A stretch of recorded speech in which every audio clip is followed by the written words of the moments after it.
ክብር ለአምላካችን ለእግዚአብሔር ይሁን። እግዚአብሔር የተመሰገነ ይሁን። በዚህ በአዲሱ አዳራሽ ደግሞ እንደገና ለማገልገል እድል ስላገኘው እግዚአብሔርን እጅግ አድርጌ አመሰግናለሁ። ለማምለክ እድል አግኝቻለሁ።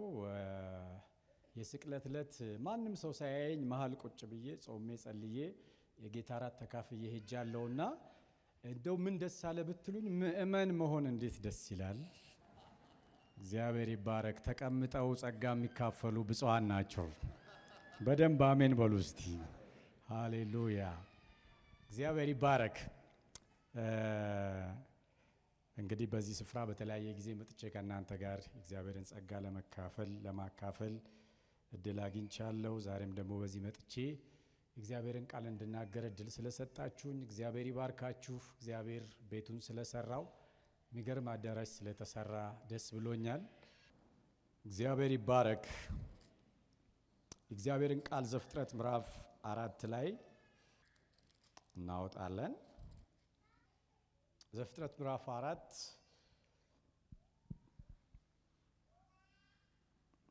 ከቁጥር 25 ላይ ያለውን ሐሳብ አነባለሁ። ሙሉ ክፍሉን ነው ከዛ በኋላ የምናገረው። እግዚአብሔር ቃል እንደዚህ ይላል። አዳም እንደገና ሚስቱን ተገናኛት፣ እርሷም ወንድ ልጅ ወለደች። ቃየን በገደለው በአቤል ፈንታ እግዚአብሔር ምትክ ሰጠኝ ስትል ስሙን ሴት ብላ ጠራችው። ለሴትም ደግሞ ወንድ ልጅ ተወለደለት፣ ስሙንም ሄኖስ አለው ብሎ የእግዚአብሔር አምላካችን ቃል ይናገራል። እግዚአብሔር ይመስገን። በዚህ ማለዳ የምናገርበት የመልእክት ርዕስ እግዚአብሔር ፋንታ አለው፣ እግዚአብሔር ምትክ አለው የሚል ነው። አሜን። ማን ያልኩት? እግዚአብሔር። ከዛው ከክፍሉ ነው ርዕሱ የተወሰደው። ምንድን ነው የሚለው? ቃየን በገደለው በአቤል ፋንታ እግዚአብሔር ምትክ ሰጠኝ ስትል ስሙን ሴት ብላ ጠራችሁ ብሎ የእግዚአብሔር አምላካችን ቃል ይናገራል። እንደምታውቁት ይሄ የዘፍጥረት መጽሐፍ የመጽሐፍ ቅዱሳችን የመጀመሪያ ክፍል ነው። ማንኛውም ነገር የሚጀምርበት ክፍል ነው። ዘፍጥረት የሚለው ቃል በዕብራይስጥ ቤሬሽት ይባላል፣ መጀመሪያ ማለት ነው። እግዚአብሔር በመጀመሪያ ሰማያትን ሲፈጥር፣ ምድርን ሲፈጥር፣ ሰውን ሲፈጥር፣ እያንዳንዱን ነገር ሲጀምር የምናገኝበት የመጽሐፍ ቅዱስ ክፍል ነው። ብዙዎቹ የዘፍጥረት መጽሐፍ ወይም ደግሞ ይሄ ከፍጥረት ጀምሮ ያለው ታሪክ በማን ተጻፈ በሚባለው ጉዳይ ላይ ብዙ ክርክር አለ። ምክንያቱም ያው ሙሴ እንደጻፈው ብዙዎቹ ይስማማሉ። ሙሴ የነበረበት ዘመንና እግዚአብሔር የፈጠረበት ዘመን በጣም የዘመን ጋፕ ስላለ እንዴት ይሄ መጽሐፍ ሊጻፍ ቻለ፣ እንዴት ይሄ መጽሐፍ ሊገለጥ ቻለ ብለው የሚናገሩ ሰዎች አሉ። ሙሴ ግን የታሪክ መዛግብትን በመከተል የመንፈስ ቅዱስን መገለጥ በመከተል የእግዚአብሔርን ሐሳብ በቃሉ ውስጥ አስቀምጦልናል። በዚህ ቃል ውስጥ የምታገኙት የመጀመሪያ ከተፈጸሙ ነገሮች ውስጥ አንዱ ምንድነው ካላችሁ፣ አሁን ባነበብኩት ክፍል ላይ በታሪክ ውስጥ በምድር ውስጥ በሰው ልጆች ሕይወት ውስጥ የመጀመሪያው ሞት የተገለጠበት ክፍል ነው። ከዚህ በፊት ሞት አልነበረም። የመጀመሪያው ሞት በምድር ላይ የተከሰተበት የመጽሐፍ ቅዱስ ክፍል ነው ይሄ ክፍል እና የመጀመሪያ ሞት ታገኛላችሁ። የመጀመሪያ ሞት ብቻ ሳይሆን ደግሞ የመጀመሪያ ገዳይም የተገኘው በዚህ ክፍል ነው። ተገዳዩ አቤል ነው። ገዳዩ ቃየል ነው አይደለም? ቃየል ነው። ይህን ክፍል ስትመለከቱ እኔ ቁጭ ብዬ መጽሐፍ ቅዱስን ሳጠና ሞት ለማንም ሰው የማይለመድ ቢሆንም፣ ሐዘን ሁል ጊዜ ከባድ ነገር ቢሆንም፣ የሚሰብር ነገር ቢሆንም የአዳምንና የሔዋንን ያክል ያዘነ ሰው አለ ብዬ በመጽሐፍ ቅዱስ ውስጥ አላስብም። ለምን ቢባል አሁን ብዙ ሰው መቅበር ስለለመደ እየሳቀ ሁሉ የሚቀብር ሰው አለ። ምክንያቱም ለምንድን ነው? በጣም ብዙ ሰዎች ሸኘን። በቤታችን ውስጥ ሞት አለፈ፣ በዘመዶቻችን መካከል አለፈ፣ በጓደኞቻችን አለፈ፣ በዜና እንሰማዋለን፣ በብዙ መንገድ እናየዋለን። ስለዚህ የማይለመድም ቢሆን በጣም ስትሮንግ ግን አይደለም። ለዚህ ቤተሰብ ግን የመጣው ነገር በጣም ከባድ ነው። አያውቁትም ሞትን። የዚህ ሞት መከሰት ምክንያት ምን እንደሆነ ክፍሉ ሲናገር አቤልና ቃየል በእግዚአብሔር ፊት መስዋዕት ይዘው እንደመጡ መጽሐፍ ቅዱስ ይናገራል። እግዚአብሔር ወደ አቤልና ወደ መስዋዕቱ ተመለከተ፣ ወደ ቃየልና ወደ መስዋዕቱ ግን ምን አላደረገም? አልተመለከተም ብሎ ይናገራል የእግዚአብሔር ቃል። ሁል ጊዜ እግዚአብሔር የሚመለከተው መጀመሪያ ወደ መስዋዕት ሳይሆን ወደ ሰው ነው። እግዚአብሔር የአቤልን መስዋዕት እንዲቀበል ያደረገው አቤልን ማየቱ ነው። እግዚአብሔር ከምንሰጠው ነገር በፊት እኛን ያያል። ጌታ ኢየሱስ ክርስቶስ ከፈሪሳውያን ጋር ያጋጨው ይሄ ነው። እነሱ ሰው ሳይሆን ስጦታ ነው የሚያዩት። በቤተ መቅደስ ውስጥ ካለው መሰዊያና ከመስዋዕቱ የቱ ይበልጣል አላቸው ኢየሱስ። መስዋዕቱ ይበልጣል አሉ። ምክንያቱም መሰዊያ ይበላማ። ምኑ ይበልጣል? በምንም መንገድ የመጣ ይሁን ምኑ ይበልጣል? ሰርቆም አምጥቶ ይረደው፣ ዋሽቶም አምጥቶ ይረደው፣ ምንም ይሁን እድል ፈንታቸው ያለው ከመሰዊያው ላይ ከሚቀመጠው መስዋዕት ስለሆነ ከመሰዊያው ይልቅ መስዋዕቱ ይበልጣል አሉ። ጌታ ኢየሱስ ክርስቶስ ግን ትክክል አይደለም አለ። መስዋዕቱን የሚቀድሰው መሰዊያው ነው። እግዚአብሔር መስዋዕቱን የሚቀበለው መሰዊያውን አይቶ ነው። ዕቃውን ነው መጀመሪያ የሚያየው። ሰጪውን ነው መጀመሪያ የሚያየው። ማቅረቢያውን ነው መጀመሪያ የሚያየው። ታውቃላችሁ ጳውሎስ በአዲስ ኪዳን ሲጠራ በአሕዛብና በነገስታት ፊት የሚቆም ምኔ ነው ነው ያለው። እግዚአብሔር ዕቃዬ ነው ነው ያለው። እና እግዚአብሔር ከሚቀርበው ነገር በፊት አቅራቢውን ሰውየውን ነው እግዚአብሔር የሚመለከተው። በአቤል መስዋዕት እንዲደሰት ያደረገው ነገር ምንድን ነው ከተባለ እግዚአብሔር አቤልን ሲያዩ በአቤል ተደስተዋል።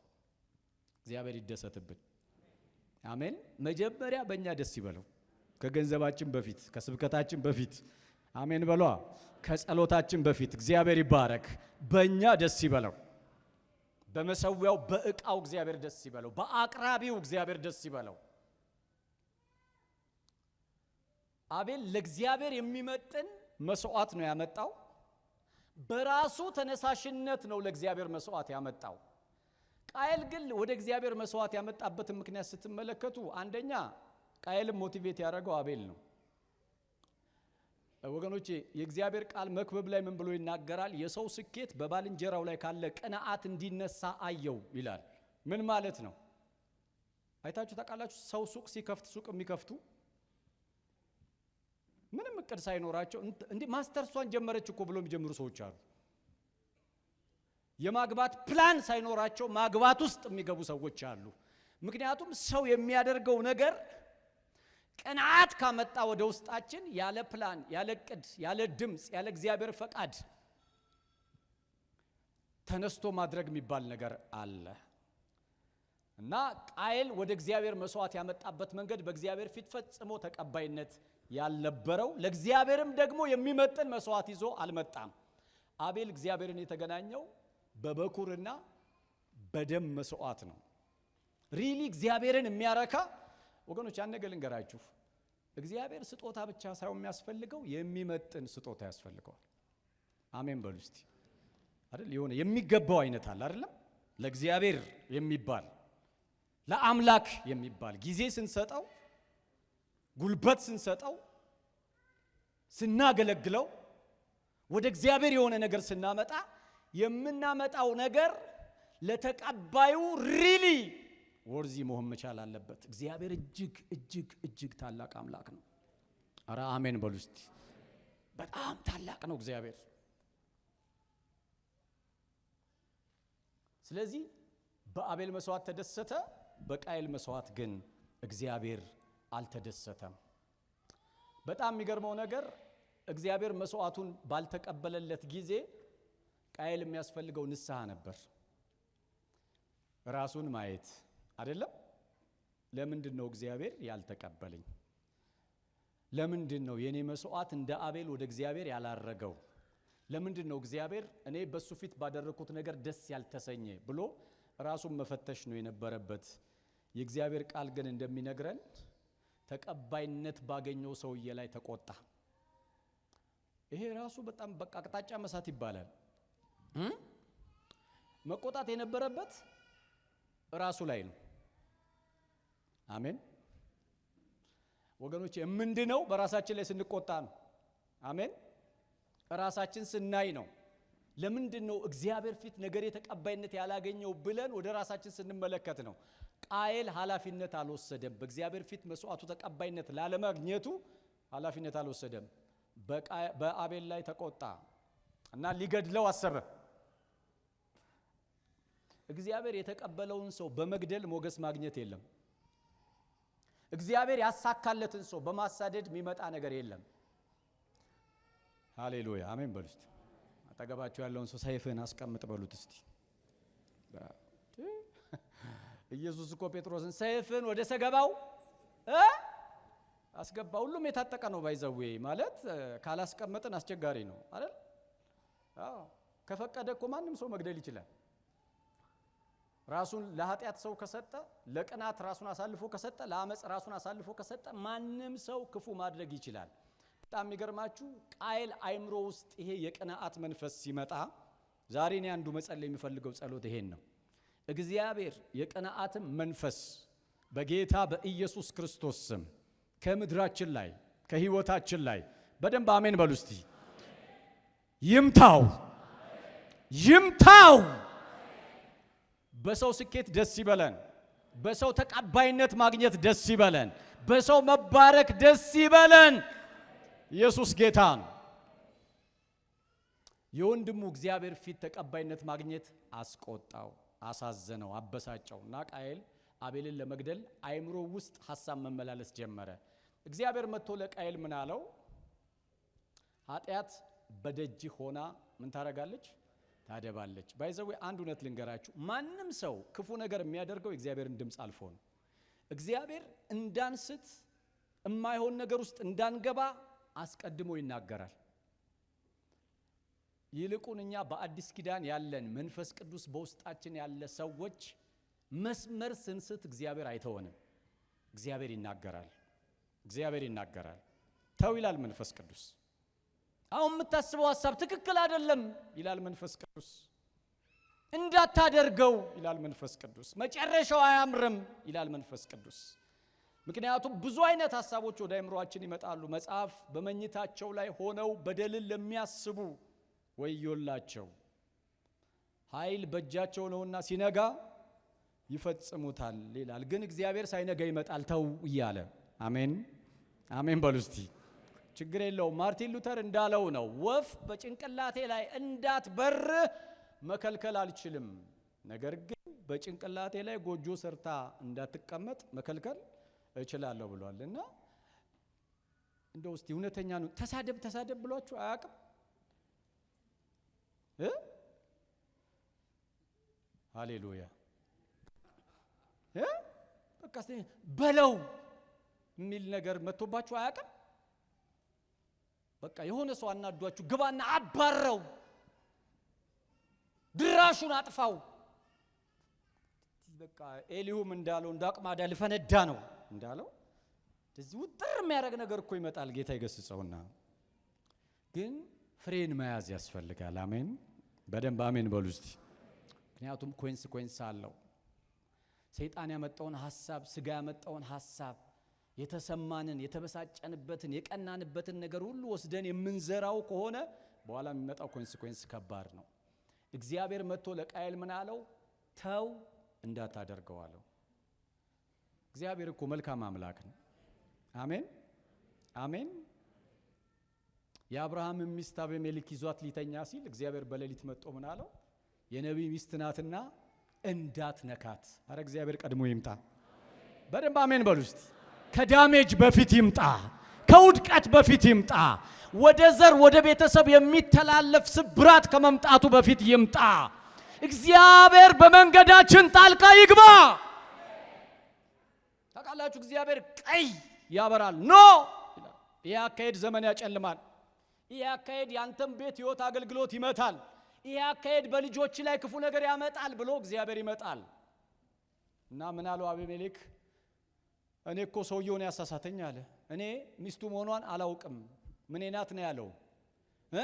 እህቴ ናት ነው ያለው። እግዚአብሔር ምን አለው? በልብህ ቅንነት በሰማው ኢንፎርሜሽን ተነስተ ልታደርገው እንደወጣ ስላወቅኩ ኃጢአት እንዳታደርግ ከለከልኩ።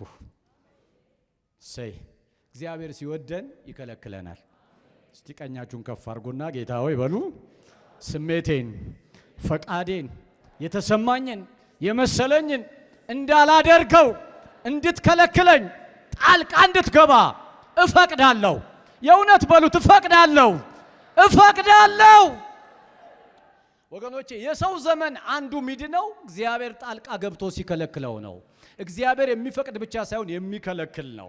የዳዊት መክፈቻ ያለው የሚከፍትም የሚዘጋም ይላል። እግዚአብሔር ከፋች ብቻ አይደለም ዘጊም ነው። ሲከፍት እየረዳ ነው፣ ሲዘጋ እየረዳ ነው። ሲፈቅድ እየረዳ ነው፣ ሲከለክል እያዳነ ነው።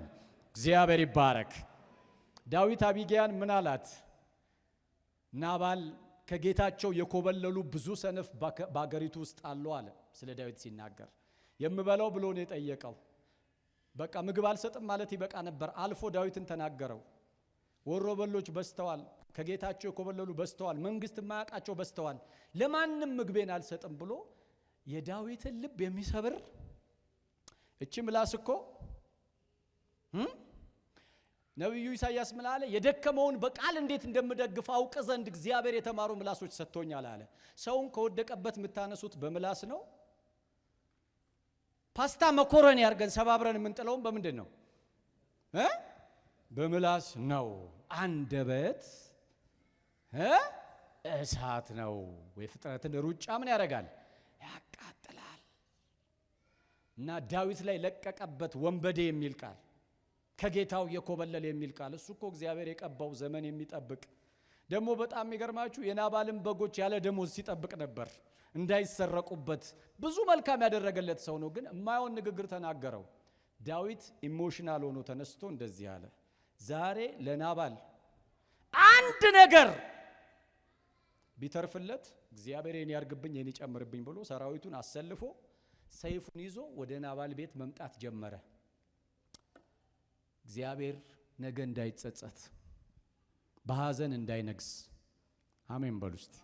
የረፍት እንጀራ እንዲበላ፣ ደም ወደ አእምሮ እንዳይመጣ፣ ወደ ነፍሱ እንዳይመጣ፣ ተኝቶ የሚቀሰቀሰው ነገር እንዳይኖር አቢግያን አስነሳት። ፍጠን አለችው ባሪያዋን። እህሏን ጫነች፣ እየፈጠነች መጣች እና ዳዊትን እንዴት እንዳለዘበችው ተመልከቱ። የዛኛው ንግግር ኢሞሽናል አድርጎ መግደሉ ሊከተው ነበር። የዚች ንግግር ደግሞ ዳዊት ላይ ውሃ ጨመረበት። እግዚአብሔር ይመስገን። እግዚአብሔር የሚያቀዘቅዙ ይስጠን። አረ የሚያቀዘቅዙ ይስጠን። ዳዊት ምን አለችው? በፍጹም አለችው። ሰውየው እንደ ስሙ ነው አለችው። ሃሌሉያ። ሰነፍ ነው፣ የሚናገረውን አያውቅም። በአንድ ሰነፍ መስመር ትስታለህ። አንተ እኮ የእስራኤል ንጉሥ ነህ። ሃሌሉያ።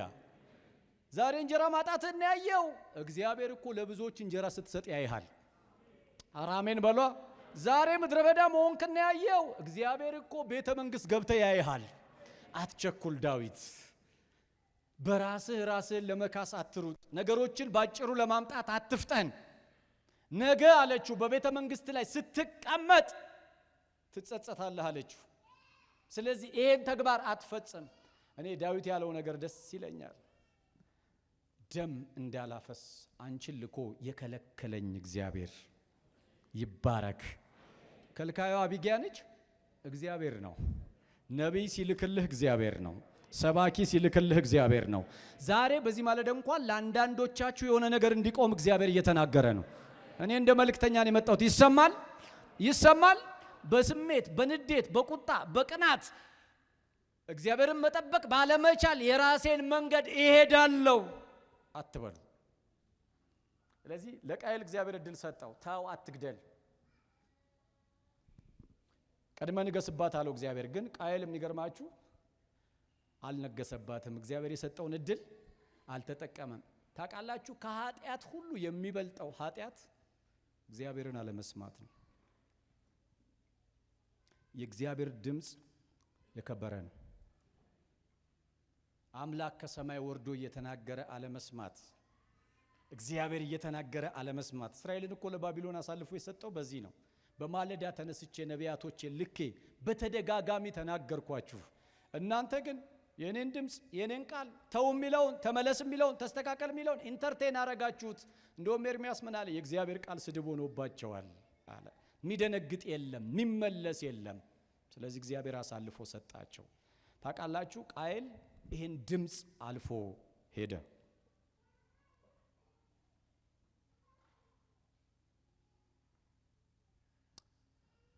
አቤል በስኬቱ ምክንያት ሞተ። ስኬት መሞቻ ይሆናል? አዎ። ባይዘዌ ምንም የሌለው ሰው አይቀናበትም። ይሰማል። በዮሴፍ ቀኑበት ይላል መጽሐፍ ቅዱስ። በደረቁ የሚቀና የለም። ሰው ቀናባችሁ ማለት ሰምቲንግ አለ ከናንተ ጋር። አሜን በሉ እስቲ። በቃ በእናንተ ነገር የሚበሳጭ የሚቆጣ የሚናደድ ካለ ያየው ነገር አለ። በዮሴፍ ላይ ዝም ብሎ አልቀኑም። ይለብስ በነበረው ጌጠኛ ልብስ ያይ በነበረው ህልም ነው። በአቤል ላይ ዝም ብሎ ቅናት አልመጣም። በእግዚአብሔር ፊት ተቀባይነት ሞገስ በማግኘቱ ነው። የሚገርመኝ ይሄ ኢኖሰንት የሆነ እግዚአብሔር የተቀበለው ሰው በእግዚአብሔር ፊት መስዋዕቱ ያደረገለት ሰው ቃየል መጥቶ ገደለው። እኔ በጣም ግራ የገባኝ እግዚአብሔር ለምን ጣልቃ አልገባም?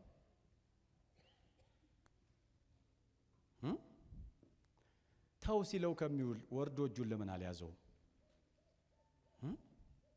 ለቃየል ከሚነግረው ለአቤል ለምን አምልጥ አይለውም?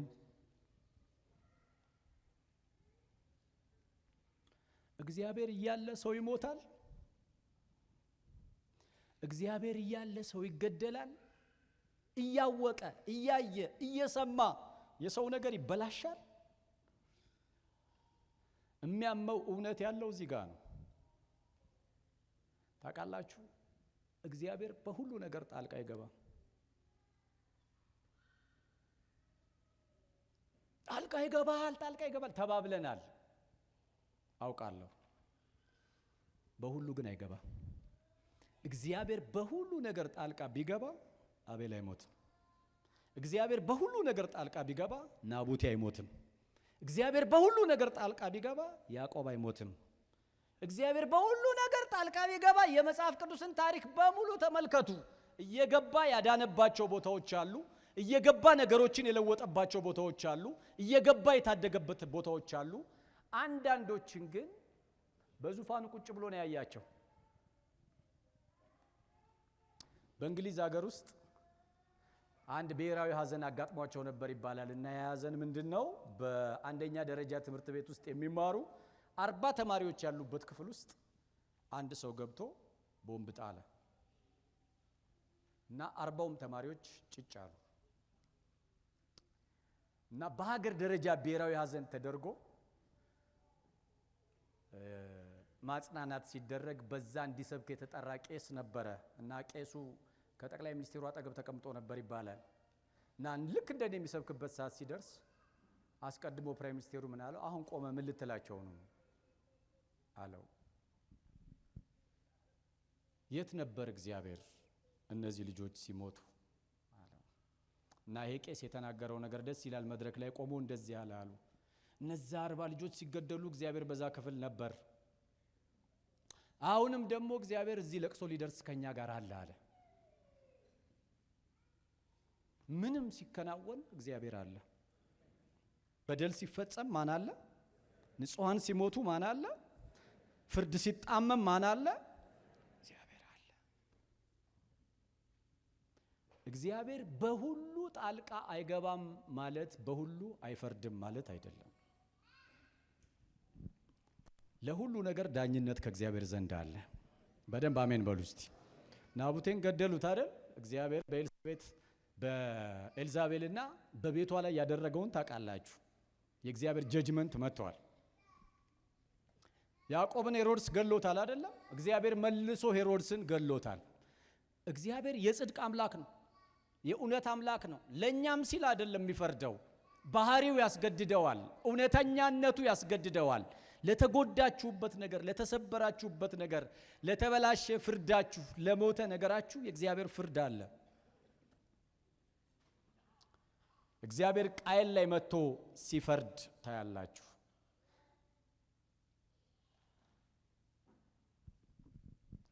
እግዚአብሔር ሲያሳድደው ቃየል የመጀመሪያ የእግዚአብሔር ፍርድ ምንድነው የገጠመው ካላችሁ ከእግዚአብሔር ፊት ወጣ ይላል። ከእግዚአብሔር ፊት ማለት እግዚአብሔር ከመገኘቱ አውጥቶ ወረወረው። በህልውናው የማይኖር ሰው አደረገው እግዚአብሔር። ይሄ ቃየል የሚባለው ሰው አሁን በህይወት የለም፣ ስፒሪቱ ግን አለ። ቃየል የገዳይነት ምሳሌ ነው። ቃየል የቀናተኛ ሰው ምሳሌ ነው። ቃየል የክፉ ምሳሌ ነው። የእግዚአብሔር ቃል ስለ ቃየል ምን ብሎ ይናገራል? አንደኛ ዮሐንስ ምዕራፍ 3 ቁጥር 12 ላይ የክፉ ወገን ሆኖ ወንድሙን እንደገደለው እንደ ቃየል አትሁኑ።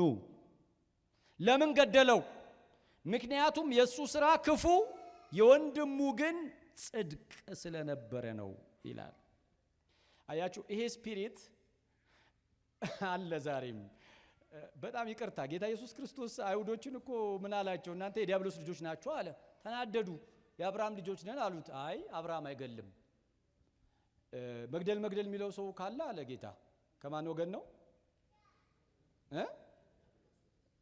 ወንድምህን ግደል የሚል ከሆነ አጥፋው የሚል ከሆነ አሳደው የሚል ከሆነ ከዲያብሎስ ናችሁ አለ። ዮሐንስም ምን አለ?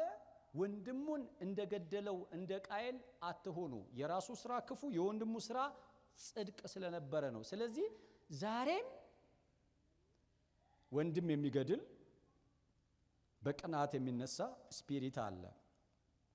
ይሁዳም ስለ ቃየል ተናግሯል። ይሁዳ ምዕራፍ የለውም ታውቃላችሁ። ቁጥር 11 ላይ ምን ብሎ ይናገራል? ወዮላቸው በቃየል መንገድ ሄደዋልና ይላል። መጽሐፍ ቅዱስ ስታጠኑ መንገድ ማለት የህይወት አካሄድ ማለት ነው። ላይፍ ስታይል ማለት ነው። እና ያዕቆብም ለጻፈላቸው ሰዎች ምን ይላል? በቃየል መንገድ ሄደዋል። አኗኗራቸው እንደ ቃየል ነው። የተሳካለት ይገላሉ፣ እግዚአብሔር በረዳው ላይ ይቀናሉ፣ ይበሳጫሉ ብሎ ይናገራል። ወገኖቼ እግዚአብሔር ይሄን መንፈስ ይምታ። አሜን በሉ እስቲ። በእውነት እስቲ አጠገባችሁ ላለው ሰው ስትባረክ በሉት፣ ደስ እንዲለኝ ፈቅጃለሁ። ሲሳካል ደስ እንዲለኝ ፈቅጃለሁ። እግዚአብሔር ይባረክ። አሜን አሜን አሜን አሜን አሜን። ይሄ ግን አንዳንዴ እውነት አይደለም። እኔ ትዝ ይለኛል እንግዲህ ያው እድሜ ትንሽ ነው፣ ግን አገልጋይ ከሆንኩ 20 ዓመት ሆኖኛል። ቸርች ውስጥ በየዋህነት ምን ጸልየው ጸሎት ምን ነው? ሰላም ነው አይደል? እግዚአብሔር ይመስገን። ቫት አልጨመርኩም። ቸርች ውስጥ እግዚአብሔር ማይሰማ መስሎን ምን ጸልየው ጸሎት ነበር። ክብሪት እያነደድን አንዳችን በአንዳችን ላይ እንደዚህ አንድድህ፣ ወደ ሰሜን ይላክህ፣ ወደ ደቡብ ይላክህ፣ ወደ ምዕራብ ይላክህ። እግዚአብሔር ቀልድ አያውቅምና ጸሎታችን ሰማው። ለካ ማንደድ ሲጀምር ልቡ የለንም፣ መባረክ ሲጀምር ልቡ የለም። ያንተ ጸሎቱ ቆመና ጦርነት ተጀመረ። ለምን ይወጣል? ለምን ይገባል? እርስ በርስ መወጋጋት ሆነ። እግዚአብሔር ልባችን ያስተካክለው ያስተካክለው ያስተካክለው። የትኛውም ቸርች ይሳካለት። የክርስቶስ ወንጌል ከተሰበከ ምን ችግር አለ? አይደለም? አንዳንዶች ክርስቶስን ከቅናት የተነሳ ይሰብኩታል፣ አንዳንዶች ከፍቅር የተነሳ ይሰብኩታል። በዛም ሆነ በዚህ ክርስቶስ ስለተሰበከ ወገኖች አገልግሎትኛ ምን ጨርሰው አይደለም እንዴ? ለምን 90,000 አገልጋይ አይነሳም? ኢየሱስ መከሩ ብዙ ነው፣ ሰራተኞች ጥቂቶች ናችሁ። የእግዚአብሔር መንግስት የአገልጋይ ጥረት አለበት። ምንም መገዳደል አያስፈልግም። አቤል በቃየል እጅ ሞተ። በዚህ ቤተሰብ ውስጥ ትልቅ ጨለማ፣ ትልቅ ስብራት መጣ። 4 ናቸው፣ አቤል፣ ቃየል፣ አዳምና ሔዋን። ከአራቱ መካከል አንዱ ጎደለ። እግዚአብሔር ይሄን ቤተሰብ ሊያጽናና የመጣበት መንገድ ምንድን ነው ካላችሁ፣ ጣልቃ መግባት ሳይሆን ፋንታ መስጠት ነው። አሜን። በደንብ አሜን በሉ እስቲ። ዛሬ መልእክት አለኝ። በሰው ለተበላሸ ነገራችሁ እግዚአብሔር ፋንታ አለው። ሰይጣን ላበላሸው ነገራችሁ እግዚአብሔር ፋንታ አለው። ሁኔታ ላበላሸው ነገራችሁ እግዚአብሔር ፋንታ አለው። እግዚአብሔር ፋንታ አለው። በጣም ይገርመኛል። ቃየል በገደለው በአቤል ፋንታ በዚህ ማለዳ አቤላችሁ ምንድነው? የሞተባችሁ ነገር ምንድነው? ሊይዘው ነው ስትሉ የተበላሸ ነገር ምንድነው? ለእናንተ ሲሆን ሲገባ ከእጃችሁ የወጣ ነገር ምንድነው? በቅናት በክፋት ባመጻ ሰው ያበላሸባችሁ ነገር ምንድነው? እግዚአብሔር እንደዚህ ይላል። እግዚአብሔር ሌላ ነገር አለው። እግዚአብሔር ፋንታ አለው። ተሰብራችሁ አትቀሩም። አልቅሳችሁ አትቀሩም። ተጎርታችሁ አትቀሩም። እግዚአብሔር ሌላ ዘር አለው። እግዚአብሔር ሌላ በር አለው። እግዚአብሔር ሌላ ድል አለው። ኢየሱስ ያድናል። ኢየሱስ ያድናል። ቃሉ ራሱ ደስ ይለኛል። ሌላ ዘር ተክቶልኛል። አቤል ስለሞተ የሚያበቃ ነገር የለም። ሌላ ይወለዳል። አራሜን በሏ። ቅናተኛ ስለተነሳ የሚቆም ነገር የለም። ሌላ ነገር ይገለጣል። ኢየሱስ ያድናል። እግዚአብሔር ሌላ ነገር አለው። ሌላ ዘመን አለው። ሌላ በር አለው። ሌላ ድል አለው። ሌላ መንገድ አለው። ሌላ ሹመት አለው። ሌላ ከፍታ አለው። ሌላ ነገር አለው እግዚአብሔር። ሃሌሉያ ሃሌሉያ ሃሌሉያ ሃሌሉያ ሃሌሉያ።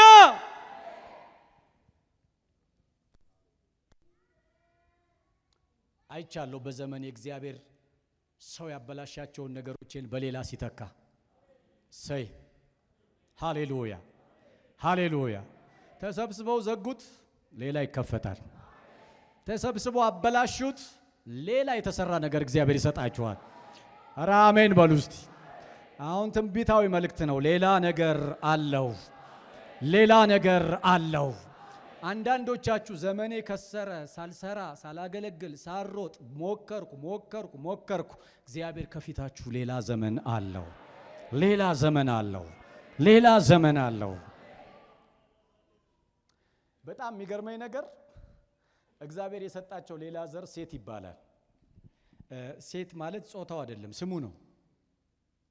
ሴት የሚባል ወንድ ልጅ ነው እግዚአብሔር የሰጣቸው። እና የሚገርመኝ እግዚአብሔር ሌላ ነገር ይዞ ሲመጣ፣ ሌላ ፋንታ ይዞ ሲመጣ፣ ሌላ እድል ይዞ ሲመጣ ከመጀመሪያው የባሰበት ነገር ነው ይዞ የሚመጣው። ታውቃላችሁ፣ ቃየል የሄደው አካሄድ የክፉ አካሄድ ነው። ምክንያቱም የእግዚአብሔር ላይንና የቃየል ላይን ዘላለማዊ ላይን ነው። ባይዘው በደንብ መጽሐፍ ቅዱስን አጥኑት። አቤል የእግዚአብሔር ላይን ነው። የእግዚአብሔር ዘሮች በሙሉ የማዳኑ የሪደምሽኑ የዘላለም አጀንዳው የመምጫ መስመር ነው። እግዚአብሔር ይባረክ። አሜን። እግዚአብሔር የዘረጋው ላይን ነው አቤል ማለት። ሰይጣን ተነስቶ የገደለው ዝም ብሎ አንድ ሰው እንዳይመስላችሁ፣ እግዚአብሔር ሊዘረጋ ያለውን ላይን ነው። ቤተ ክርስቲያንን ሰይጣን ሊያስቆማት አይችልም። የእግዚአብሔርን አጀንዳ ከህይወታችን ሊያስቆም አይችልም። የትኛውም የክፋት መሳሪያ የእግዚአብሔርን ነገር ማስቆም አይችልም። አንተ ገደል ካለው እግዚአብሔር እኔ ሌላ ዘር እሰጣለሁ፣ እኔ ሌላ ሰው አስነሳለሁ። ሴት ተወለደ። ሴት ሲወለድ ሴት ቀጥሎ የወለደው ሰው ሄኖስ ይባላል። ሄኖስ ማለት በመጽሐፍ ቅዱስ ውስጥ ለመጀመሪያ ጊዜ የአደባባይ አምልኮን ያስተዋወቀ መጽሐፍ ቅዱስ በሄኖስ ዘመን እግዚአብሔርን መጥራት ተጀመረ ይላል። ማለት ይሄ ፐብሊክ ወርሺፕ እንዲህ አይነት የጉባኤ ተሰብስቦ በአደባባይ የማምለክ እግዚአብሔር ከዛ ከሞተ ዘር ውስጥ ሴትን አመጣ። ከሴት ቀጠለና በአደባባይ የሚያመልከው ሰው በአደባባይ አራሜን በሉ እስቲ። እግዚአብሔርን የሚገልጥ ነገር ከውስጣችሁ ይወጣል። በደንብ አሜን በሉ እስቲ። እግዚአብሔርን የሚያሳይ ነገር ለእግዚአብሔር መሰዊያ የሚተከል ሃሌሉያ። አቤል ስለሞተ አምልኮ አይቆምም። ሄኖስ መጣና መሰዊያ በአደባባይ ተከለ። እግዚአብሔር በአደባባይ ይመለካል።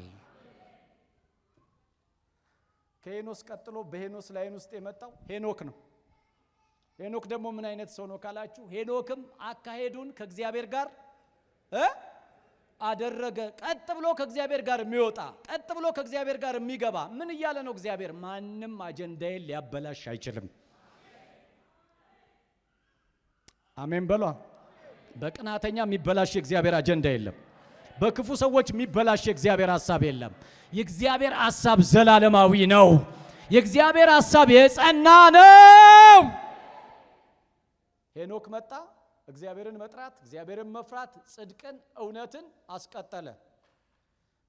ከሄኖክ ቀጥሎ ማን እንደመጣ ታውቃላችሁ? ላሜ የሚባል ሰው መጣ። ይሄ ላሜ የሚባል ሰው ደግሞ እኛን ሁሉ ያዳነ ሰው ወለደ፣ ኖህ። ላሜ በሚወልድበት ጊዜ አስቀድሞ በመንፈስ አየ። ይሄ የሚወለደው ልጅ አለ ስሙ ኖህ ይባላል። ፕሮፌቲክ ነው። ምንም እኮ በምድር ላይ የመጣ ጥፋት የለም፣ ግን ታየው ስሙ ኖህ ይባል። ለምን? እግዚአብሔር ከሚመጣው ጥፋት በዚህ ልጅ ይታደገናል።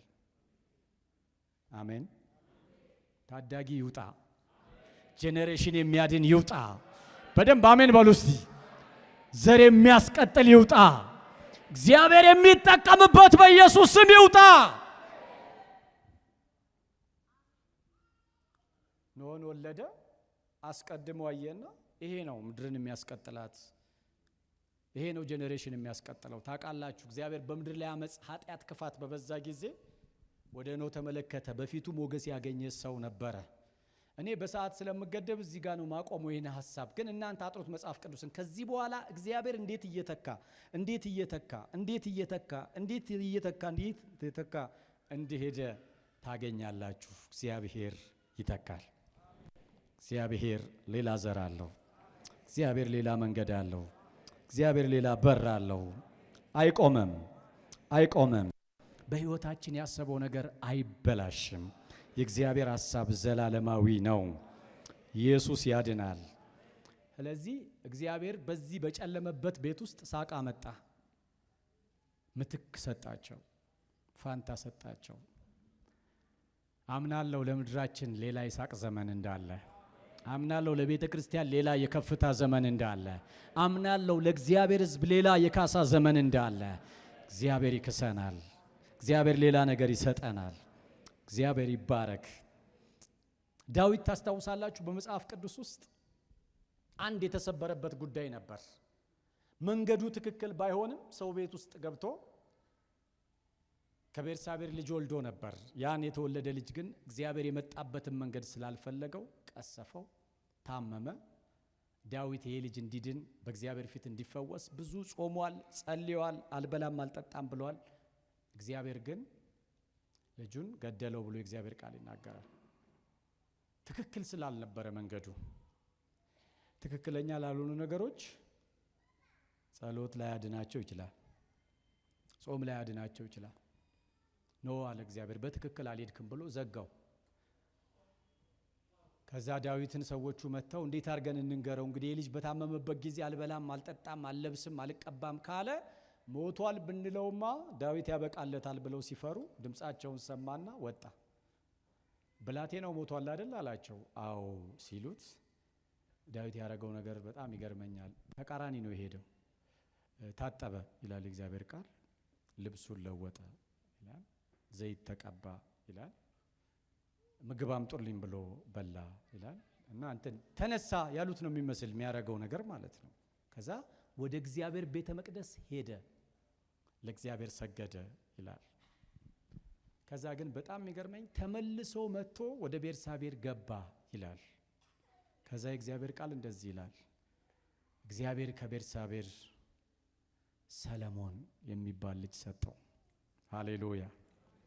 ከስብራትህ በኋላ እግዚአብሔር እንደውም ስለ ልጁ ሲናገር በእኔ ፊት የተወደደ ስለሆነ ስሙ ይዲድያ ነው አለው እግዚአብሔር። አሜን። በእስራኤል ላይ ሰላም የሚያመጣ የኔም ቤተ መቅደስ የሚሰራ ከተሰበርክ በኋላ ከተጎዳህ በኋላ ከታመምክ በኋላ ከሞተብህ በኋላ ሰለሞን የሚባል ልጅ ሰጥቻለሁ አለው እግዚአብሔር። ታውቃላችሁ አዲስ ኪዳን ጌታ ኢየሱስ ክርስቶስ ወደዚህ ምድር የመጣበት ምክንያት ለሰው ልጆች ፋንታ ይዞ ነው የመጣው ኢየሱስ። ኢሳይያስ ምዕራፍ 61 ቁጥር 3 የእግዚአብሔር ቃል ምን ይላል? በጽዮን ያዘኑትን እንዳረጋጋ በአመድ ፈንታ የውበት አክሊል፣ በለቅሶ ፈንታ የደስታ ዘይት፣ በትካዜ መንፈስ ፈንታ የምስጋና መጎናጸፊያ ሃሌሉያ አደርግላቸው ዘንድ ልኮኛል አለ። ኢየሱስ ለምን መጣ ካላችሁ የተሰበሩ እንዲስቁ፣ ከሰዎች ላይ የሐዘን ማቅ እየተቀደደ የምስጋና መጎናጸፊያ እንዲወድቅ። እስቲ ኢየሱስ የካሳችሁ። ሰይጣን ሰብሮን፣ ዓለም ሰብሮን፣ ኃጢአት ሰብሮን አሁን አምሮብናል። አሁን ለነፍሳችን እረፍት አግኝተናል። አሁን ሞገስ ጠግበናል። አሁን የዘላለም ሕይወት አለን። አሁን የእግዚአብሔር ልጅ ኢየሱስ ክሶናል። በለቅሶ ፋንታ የደስታ ዘይት፣ ከማልቀስ ሕይወት በፋንታው ወደ ደስታ ዘይት ያስገባን ኢየሱስ ነው። አሜን አሜን። የክርስትና ምልክቱ የደስታ ዘይት ነው። ሃሌሉያ። እኔ አንዱ ጴንጤ የምለይበት መንገድ ደስ የሚለው ፊት ማየት ነው። አይደለም? እኔ አንዳንድ ጊዜ ግራ ይገባኛል። ክርስቲያን ሆናችሁ ካልተደሰታችሁ መንፈስ ቅዱስ ራሱ እኮ ጽድቅ፣ ሰላም በመንፈስ የሆነ ደስታ ናት። የማን መንግስት? የእግዚአብሔር መንግስት ተብሏል አይደለም? እግዚአብሔር በኃጢአት ምክንያት የመጣውን ስብራት በመንፈስ ቅዱስ ደስታ ነው የካሰን። እግዚአብሔር ይባረክ። በአመድ ፈንታ ወይም በውርደት ፈንታ እግዚአብሔር የክብርን አክሊል ነው የሰጠን። በሐዘን መንፈስ ፈንታ የምስጋና መጎናጸፊያ ይዞ ነው ወደኛ የመጣው። ክብር ለኢየሱስ ይሁን። ሁለት ነገር ተናግሬ መልእክቴን ልጨርስ። እግዚአብሔር በህይወታችን ውስጥ ለምንጎዳቸው ጉዳቶች፣ ለሚበላሹብን ብልሽቶች፣ ለሚሞቱብን ነገሮች ሁሉ ጣልቃ አይገባም። ግን ፋንታ አለው፣ ካሳ አለው፣ ብድራት አለው። ግን እኛ ምን ማድረግ አለብን? የመጀመሪያው ነገር በጉዳት ሁል ጊዜ አንታሰር። አሜን። በቃ ማለት ጌታ እንዲህ ብለን እንድንጨርስ አይፈልግም። ቃየል ከውስጣችን ይውጣ። አሜን በሉ እስቲ። አንዳንድ ሰው ልክ እንደ በሽታ ቢመረመር በደም ውስጥ እንትን አለ እንደሚባል፣ ይቅርታ ስም ስጠራ፣ በደም ውስጥ ሰለሞን አለ ሊል ይችላል መንፈስ ቅዱስ። በደም ውስጥ እንትና የሚባለው አገልጋይ አለ እና አንዳንድ ሰዎች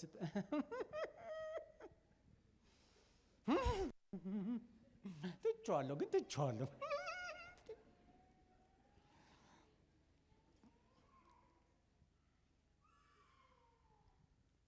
የሚክሰን እኮ ጌታ ነው።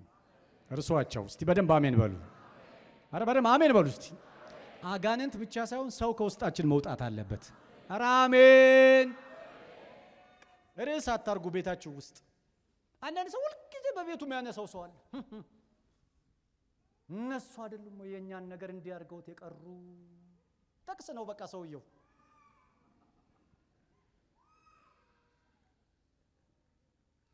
አትታሰሩ። አሜን አሜን በሉ እስቲ። ሐዘን በኢየሱስ ስም ይልቀቀን። ስብራት በኢየሱስ ስም ይልቀቀን። ነፍሳችን የያዘ ነገር በኢየሱስ ስም ይልቀቀን። እግዚአብሔር ሌላ ነገር አለው። እግዚአብሔር ካሳ አለው። ሁለተኛው በጣም የሚገርመኝ ነገር በአዳምም በዳዊትም የምታዩት አንድ ቃል አለ፣ ተመልሶ ገባ የሚል ቃል። አዳምም ተመልሶ ወደ ሔዋን ገባ ይላል። ዳዊትም ተመልሶ ወደ ቤርሳቤር ገባ ይላል። ይሄ ማለት ምን ማለት ነው? አይ እኔ ከዚህ በኋላ ምንም ነገር አልሞክርም ወዳጄ፣ በወልድም ይሞታል፣ የኔ ነገር አይበረክትም፣ ቁጭ ብል ነው የሚሻለው አላሉ። አንዳንድ ጊዜ በህይወታችን ውስጥ ሁልጊዜ ውድቀት ይመስለናል። አይደለም አይደለም። እንደገና ተነሱ። አሜን በሉ እስቲ። እንደገና ተነሱ። ለመጸለይ እንደገና ተነሱ። እግዚአብሔርን ሐሳብ ለማድረግ እንደገና ተነሱ። ሰይጣን የሚለውን አትስሙ። ነፍሳችሁ የምትለውን አትስሙ። ዳዊት ተመልሶ ገባ። አዳምም ተመልሶ ገባ። ይሄ ተመልሶ መግባት ባይኖር ፋንታው አይመጣም። ስለዚህ ተመልሶ መማር ያስፈልጋል። ተመልሶ መስራት ያስፈልጋል። ተመልሶ ራእይን መጀመር ያስፈልጋል። የተበላሹ ነገሮችን ተመልሶ ማንቀሳቀስ ያስፈልጋል። እግዚአብሔርን በመታመን አሜን አሜን አሜን። እስቲ እንደገና በሉ። እንደገና ማንቀሳቀስ ያስፈልጋል። ሳሙኤልን እግዚአብሔር አንዴ መጥቶ ምን አለው? ሳኦል የሚተካ አይመስለውም ነበር። እንደምታውቁት ሳኦል ፊዚካሊ ራሱ እስራኤላውያን ሲያዩት በጣም ደስ የሚል ሰው ነው። ትከሻው ሰፊ ነው። በቃ ይሄ መሪ የሚመስል ነገር አለው። እንደኛ አጠርቀጠን ያለ አይደለም። እግዚአብሔር ግን ከሳኦል ጋር ተጣላና በቃ ንቄዋለሁ፣ ከዚህ በኋላ ሳኦል አይቀጥልም፣ የጎረቤቱ ልጅ ሄደ እሴይን ቀባልኝ አለው እግዚአብሔር። ዳዊትን ቀባው። ሳሙኤል ለሳኦል ያለቅስለት ነበር። አንደኛ ሳሙኤል ምዕራፍ 13 ላይ እግዚአብሔር ሳኦልን እንደተወው ነግሮታል። ምዕራፍ 15ም ላይ እንደተወው ነግሮታል። ሳሙኤል ግን ማልቀሱን ቀጥሏል። እግዚአብሔር መጥቶ ምን አለው? ለናኩት ለሳኦል የምታለቅስለት እስከ መቼ ነው? እና ለአንዳንድ ነገር ማልቀስ ዛሬ መቆም አለበት። አሜን በሏ። እግዚአብሔር ሌላ ነገር ስላለው አሜን በሉ እስቲ። ሌላ ነገር አለው። ጌታ ይመስገን። ዲን ነው እንትናን እያሰላሰልኩ ዘመን የምጨርስ እስከ መቼ ታለቅስለታለህ? እና ምን ላርግ ሲለው ቀንዱን አንሳና ዘይት ሙላው አለው እግዚአብሔር። የጎረቤቱን ልጅ እሴይን ልጅ ዳዊትን ምን አርገው? ቀባውና የሚገርመኝ እግዚአብሔር እስራኤልን ለመካስ ሩቅ አልሄደም። ጎረቤት ነው የሚቀባው ሰውዬ ያለው። እግዚአብሔር ይመስገን። ሀገር አላቋረጠ፣ ባር አላቋረጠ። እኔ እስራኤልን የምክስበት እኔ ለእስራኤል የምሰጠው ንጉስ ሳኦል ቤት ሰፈር ነው ያለው። እዛ አካባቢ ዘይት ብቻ ይዘይድና ቀባልኝ አለው። እግዚአብሔር ይመስገን። ሃሌሉያ። ዛሬ እግዚአብሔር ከስራት ይፍታን። በነፍሳችን፣ በልባችን፣ በመንፈሳችን፣ በቤታችን፣ በጸሎታችን፣ በአእምሮአችን ያለ የትኛውንም አይነት ጉዳት መንፈስ ቅዱስ ከልባችን ያንሳ። እግዚአብሔር ለአዲስ ነገር ልባችን ይክፈተው። እስቲ በደንብ አሜን በሉ። ቃሉን ላንብበው። አዳም እንደገና ሚስቱን ተገናኛት፣ እርሷም ወንድ ልጅ ወለደችለት። ቃየን በገደለው በአቤል ፈንታ እግዚአብሔር ምትክ ሰጠኝ። እንጸልይ።